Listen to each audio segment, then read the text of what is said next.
ग्राम सड़क योजना, लेकिन उनकी एक योजना अधूरी रह गई, बड़ी नदी को छोटी नदियों से जोड़ने। क्या इसमें प्रयास? देखिए, इसमें जहाँ तक मेरे संज्ञान में आया, आज प्रधानमंत्री मोदी जी इस बारे में एक कार्यक्रम शुरू करेंगे नदियों को जोड़ने वाला।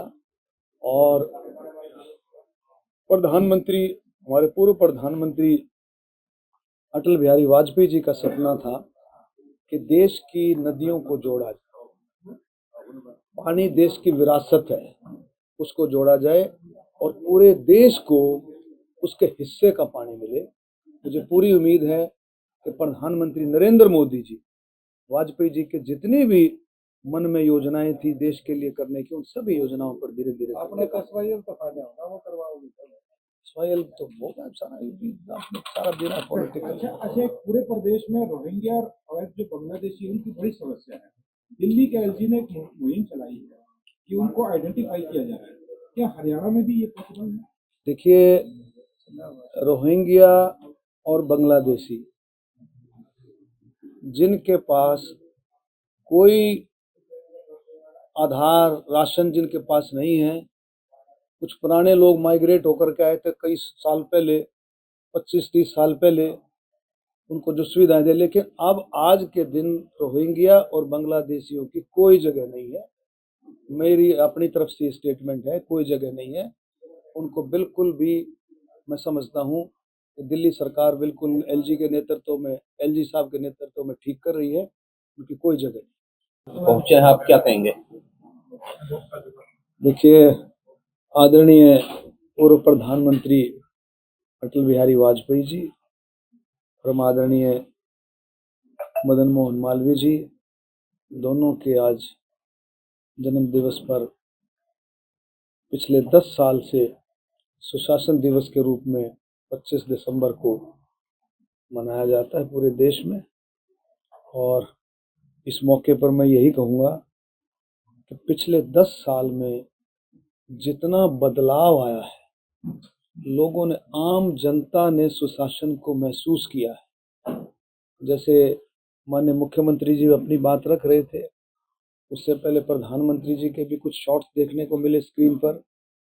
तो जिस तरह से परिभाषा, सुशासन की परिभाषा पारदर्शिता में है, पारदर्शिता में है, उस काम को भारतीय जनता पार्टी की सरकार ने मोदी जी के नेतृत्व में, नायब सैनी जी के नेतृत्व में, इससे पहले मनोहर लाल जी के नेतृत्व में बहुत अच्छे तरीके से इस बात को निभाया है।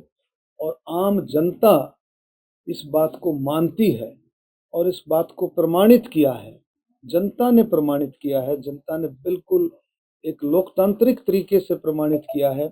तीसरी बार भारतीय जनता पार्टी की सरकार बनाने पर ये प्रमाणित हो जाता है कि हरियाणा के अंदर सुशासन है, हरियाणा के अंदर पारदर्शिता है, हरियाणा के अंदर आम लोगों तक, अंत्योदय तक जो योजनाएं हैं उसका लाभ मिल रहा है।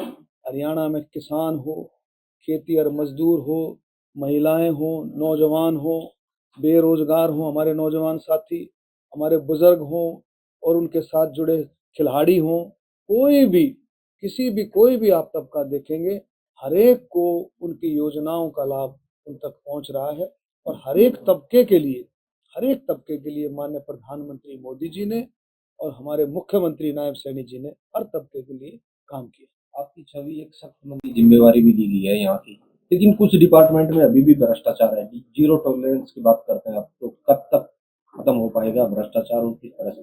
देखिए, ऐसा है कि सुशासन का मतलब जो है, मैंने पहले भी बताया, सुशासन का मतलब सरकार और प्रशासन दोनों का मेल मिलाप होने के बाद सुशासन निकल करके आता है।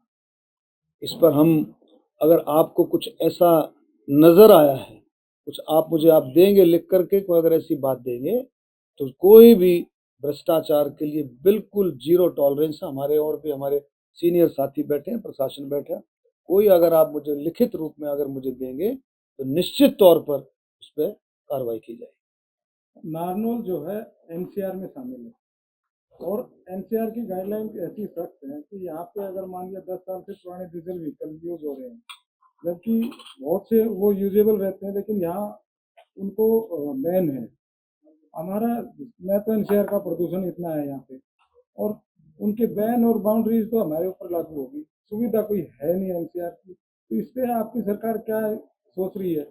देखिए, नेशनल कैपिटल रीजन जो है ये एक बहुत बड़ा सब्जेक्ट है, मैं आपको बताऊं। और दूसरा, जब मैं सांसद था तब हमने प्रयास किए थे इस रीजन की बाउंड्री को बढ़ाने के लिए। पहले 90 किलोमीटर का एरिया नेशनल कैपिटल रीजन में आता था, अब उसको लगभग जो है 150 किलोमीटर के करीब लगभग इसको किया गया है। नेशनल कैपिटल रीजन में जो सुविधाएं कैपिटल में है, उन सुविधाओं को धीरे धीरे करके उन सुविधाओं को लोगों तक बढ़ाना, उन सुविधाओं को आगे बढ़ाना। तो बहुत सारी चीजें हैं, बहुत सारे डिपार्टमेंट हैं जिनमें धीरे धीरे करके सारा सिस्टम। अब अपने रोड्स का देखें, आज मेरे डी साहब से बात हो रही थी, बोले जी कितनी देर में आओगे, मैं बता नहीं पाया कि मैं कितनी देर में आऊँगा, मैं 25 मिनट पहले आ गया। तो ये क्या है? This is the effect of national capital region. अब देखिए, हर चीज को धीरे धीरे करके सिस्टम में सुधार होगा। अब लगी हुई है मोदी जी के नेतृत्व में, नायब सैनी जी के नेतृत्व में सरकार लगी हुई है, हर चीज में सुधार होगा धीरे धीरे। आप पानी की व्यवस्था देखें, पीछे हमने ग्रीवेंस कमेटी की मीटिंग ली थी, उसमें बहुत सारा सुधार है। हर घर नल से जल, ये व्यवस्था क्या है? कैपिटल में भी यही है, नेशनल कैपिटल रीजन में भी, पूरे देश में। बल्कि मोदी जी ने तो इसका मायना ही बदल दिया है। Modi ji national capital region के साथ साथ पूरे देश को जोड़ दिया कि जो सुविधाएं हमारे कैपिटल में पूरे देश में होनी चाहिए। तो सर अभी मेडिकल कॉलेज बन के तैयार, हमारा फरवरी में तैयार हो गया, क्लास नहीं लग पा रहे। वो हो जाएगा, आप चिंता ना करो। आप ये बताओ ना, ये जो मेडिकल कॉलेज जो बना है, कितनी मुशक्कत के बाद ये मेडिकल कॉलेज बना है। शर्मा जी तो का ये सपना था खुदा नाम आईएमटी बनने की, वह भी बन कोई बात नहीं सर, शर्मा जी के सारे सपने पूरे होंगे, चिंता क्यों करते हैं। शर्मा जी का जो सपना था, शर्मा जी की जो घोषणाएं थी, सपने थे, उनको डॉक्टर अरविंद शर्मा पूरा करेगा, चिंता ना करो। उनके साथ मिल करके पूछ कर क्यों चिंता करते हैं। मेडिकल कॉलेज और logistic hub, doctor Abhay Singh ji बैठे हैं, इनकी बड़ी मशक्कत के बाद नांगल चौधरी क्षेत्र में आए, लेकिन अभी तक उनका जो है वो रूटीन में नहीं आ पाया। क्या कारण है? क्योंकि लॉजिस्टिक हब का तो अभी तक काम भी शुरू नहीं हो पाया। देखिए, लॉजिस्टिक हब भी बड़ा भारी सब्जेक्ट है, इस बारे में अभय सिंह जी ज़्यादा बता पाएंगे, क्योंकि